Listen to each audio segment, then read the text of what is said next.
قربان جائیں۔ نوجوانوں ذرا غور کرنا، میرے نبی کریم صلی اللہ تعالیٰ علیہ وسلم کے بارے میں حضرت عائشہ صدیقہ فرماتی ہیں کہ عرب کی کواری لڑکیاں بڑی حیا والی ہوتی تھیں، لیکن اللہ کے پیارے رسول صلی اللہ علیہ وسلم عرب کی کواری لڑکیوں سے بھی بڑھ کر حیا والے تھے۔ یہ ہمارے بچے مذاق میں ہمیں کئی دفعہ کہتے ہیں شادی کرا دو، شوگل میں کہہ دیتے، ابا کو کہہ دیتے ہیں، ابا کو نہیں منہ پہ آگے کہہ دیتے ہیں، کہتے ہیں یہ بڑا بھائی مصیبت بن گیا، یہ ہٹے گا تمہاری باری آئے گی۔ آپ کچھ ایسی باتیں کر رہے ہیں، کچھ ایسے انداز آپ اختیار کر رہے ہیں جو وزادار لوگ کرتے نہیں۔ شرم و حیا سے وہ چیزیں ٹھل جاتی ہیں، جو باتیں ہمارے بچوں کی زبانوں پر بے باکی کے ساتھ آنے لگی ہیں۔ یہ جو ہمارے لڑکے بن سنور کے نکلتے ہیں، یہ جو میک اپ کا خرچہ لڑکیوں کے برابر لڑکوں کا ہوتا جا رہا ہے، یہ جو لڑکے بھی رات کو چہرے پر کریم لگا کر کے سوتے ہیں، یہ بتا سکتے ہیں کہ مقاصد کیا ہے؟ بتا سکتے ہیں؟ یعنی بچے بھی بغیر شیمپو کے بال نہیں دھوتے، مثلا کیا کرنا ہے آپ نے اس کا؟ بڑی بڑی قیمتی چیزیں جو ہیں وہ آپ نے رکھی ہوئی ہیں، مقصد کیا ہے؟ یہ جو ہمارے بچے بن سنور کے نکل رہے ہیں تو کیا دعوت دے رہے ہیں سوسائٹی کو؟ شارٹ نکڑے پہن کے جو نکلے ہوئے ہیں، اوریاں لباس پہن کے نکلے ہوئے ہیں۔ اقبال نے کہا تھا دیار مشرق حوث میں غلطاں، شباب اوریاں شراب عیسیاں، جسے بھی دیکھو غری کے عیسیاں، ہم ایسی تہذیب کیا کریں گے؟ شباب اوریاں، تم نے اپنی جوانی ننگی کر ڈالی ہے ساری معاذ اللہ۔ کن مقاصد کے لیے؟ میں وہ اعداد و شمار بتا نہیں سکتا۔ ہمارے ہاں گند سستا ہو گیا ہے، لوگوں نے گناہ تک پہنچنا آسان بنا دیا ہے۔ آپ دیکھ لیں گندگی دروازے پہ اور گند موبائل میں، کیسے بچائیں ان بچوں کو؟ کیا کریں؟ کلیجے پھٹتے، کبھی باتیں سوچتے ہیں تو سوچتے ہیں آنے والی نسل کو کہاں لے جائیں، کہاں چھپائیں، کیا ایسا کریں کہ یہ بچ جائیں۔ خدا را قربان جائیں حضرت عثمان غنی پر۔ مصنف ابن ابی شیبہ میں صحابہ فرماتے ہیں حضرت عثمان غنی نا بڑے مالدار تھے۔ مال آتا ہے تو لوگ عیاش نہیں ہو جاتے، مال آتا ہے تو لوگوں کی خواہشات بہت بڑھ نہیں جاتی۔ بڑے مالدار تھے، مالدار بھی تھے اور سونے بھی بڑے تھے۔ حضرت اسامہ بن زید کہتے ہیں میں نے زندگی میں اتنا سونا بندہ نہیں دیکھا جتنے حضرت عثمان غنی خوبصورت تھے، پیسہ بھی حسن بھی۔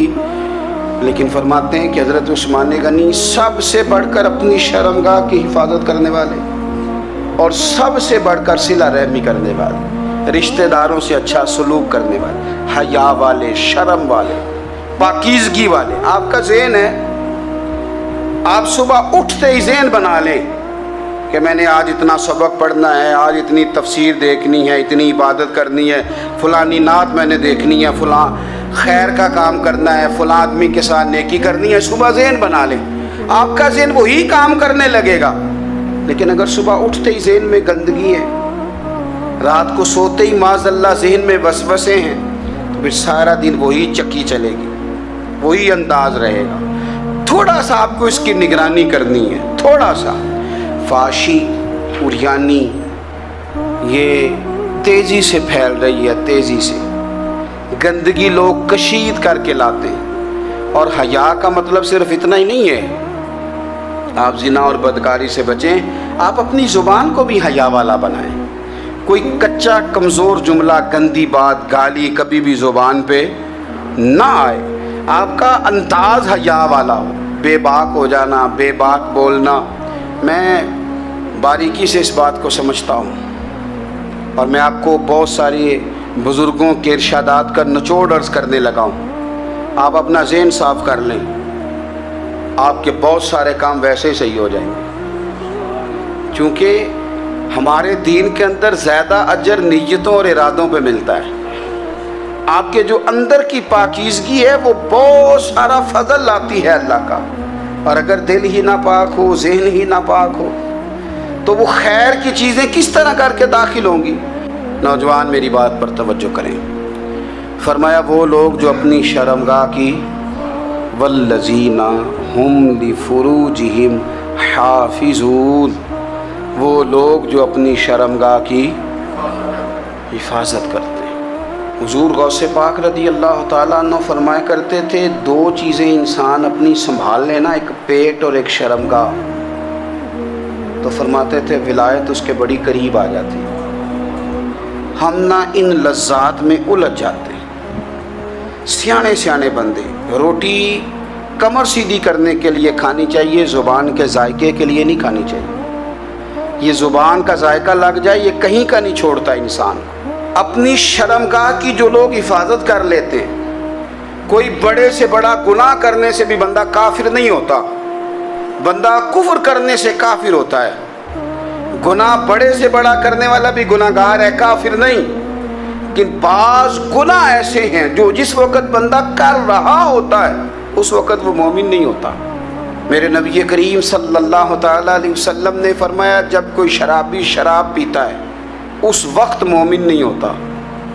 جب کوئی چور چوری کرتا ہے تو اس وقت مومن نہیں ہوتا، اور جب کوئی زانی زنا کرتا ہے تو تب وہ مومن نہیں ہوتا۔ اتنی دیر کے لیے اس کے دل سے ایمان نکال لیا جاتا ہے۔ کفل کا ایک واقعہ ترمذی میں ملتا ہے۔ ایک شخص کفل نام کا تھا بنی اسرائیل میں، ایک عورت مجبور تھی، اس کے بچے بھوکے تھے، تو کفل نے اسے مائل کر لیا کہ تو میرے ساتھ گناہ کرے گی تو پھر میں تیرے بچوں کی روٹی تجھے دوں گا۔ تو وہ عورت پہلے تو بیچاری نہ مانی، لیکن بچوں کی بھوک دیکھ کے مجبور ہو گئی۔ جب کفل کے قریب گئی نا وہ عورت، اس نے دروازے سارے بند کر لیے۔ ترمذی شریف میں اس کا واقعہ موجود ہے۔ چاروں جانب سے بند ہو گیا سارا کچھ، لیکن جب وہ کفل کہتا ہے میں اس بی بی کے پاس جانے لگا تو عورت کا وجود کانپتا تھا۔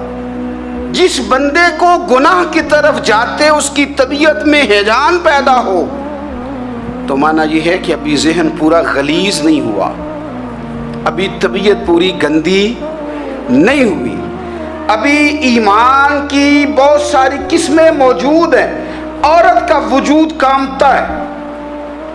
تو کفل کہتے ہیں کہ میں نے اسے کہا کہ سارے دروازے بند ہیں، ڈرتی کیوں ہے؟ تو کہنے لگی ڈرتی اس لیے ہوں کہ سارے دروازے بند نہیں ہوتے، ایک دروازہ کھلا ہے اور وہ دروازہ رب قدیر کا دروازہ ہے، اسے کیسے بند کیا جا سکتا ہے؟ تو کہتے ہیں جب اس نے یہ لفظ کہے تو مجھ پر بھی بات کا اثر ہوا، مجھ پر۔ تب میں نے کہا کہ اگر تو عورت ہو کے رب سے اتنا ڈرتی ہے تو مجھے تو اس نے مرد بنایا ہے، تو مرد تو ہوتا ہی وہ ہے جو اپنے آپ پر کنٹرول کر سکے۔ تو اب نہ معاملہ آگے جائے گا، اب یہاں بات رکے گی نہیں، جا میں تجھے آزاد کرتا ہوں۔ عورت گئی، اس نے توبہ کی کفل نے، اور رات رو کے کہنے لگا مالک آج میں نے توبہ کی ہے تو میرے اوپر مہربانی کرنا، میری توبہ ٹوٹنے نہ پائے۔ رات اس نے توبہ کی، رات ہی انتقال ہو گیا۔ لوگوں کو پتا تھا بڑا بے حیا ہے، بد کردار ہے، گناہ گار ہے، شاید لوگ اس کا چہرہ دیکھنے بھی نہ جاتے، پر مالک کریم ہے نا۔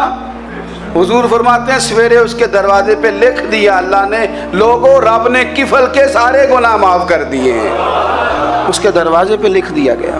جب آپ اپنی حفاظت کرنا چاہتے ہیں تو اللہ پھر اسباب بھی پیدا کر دیتا ہے۔ اپنی شرمگاہ کی، اپنی نظر کی آپ خوب حفاظت کریں۔ اور میں آپ کو ایک بات عرض کروں، ایک بندے کے باحیا ہو جانے سے نا، ایک بندے کے ٹھیک ہو جانے سے اس کے دائیں بائیں بے شمار لوگ ٹھیک ہو جاتے ہیں۔ نہ چاہتے ہوئے بھی آپ کی نیکی کا اثر آپ کے دوستوں پہ پڑتا ہے، نہ چاہتے ہوئے۔ اور ایک بندے کے بگڑ جانے سے اس کے دائیں بائیں بہت سارے لوگ بگڑ جاتے ہیں، بہت سارے لوگ بگڑ جاتے ہیں۔ آپ اگر اپنے لب و لہجے پر یہ پابندی لگا سکیں اور اپنے آپ کو اگر آپ سنبھال سکیں تو پھر یاد رکھیے گا بڑی ساری چیزیں بہتر ہو جائیں گی۔ اپنی شرمگاہ کی حفاظت کرنے والے الا علی ازواجہم، مگر یہ کہ اپنی بیویوں پر، او ما ملکت ایمانہم، یا اپنی شرعی باندیوں پر۔ اس زمانے میں جو لونڈی خریدی جاتی تھی اس سے بھی وطی کرنا جائز تھا، اگرچہ اب لونڈیاں موجود نہیں ہیں تو یہ فعل بھی موجود نہیں، سوائے اپنی بیویوں پر یا شرعی باندیوں پر۔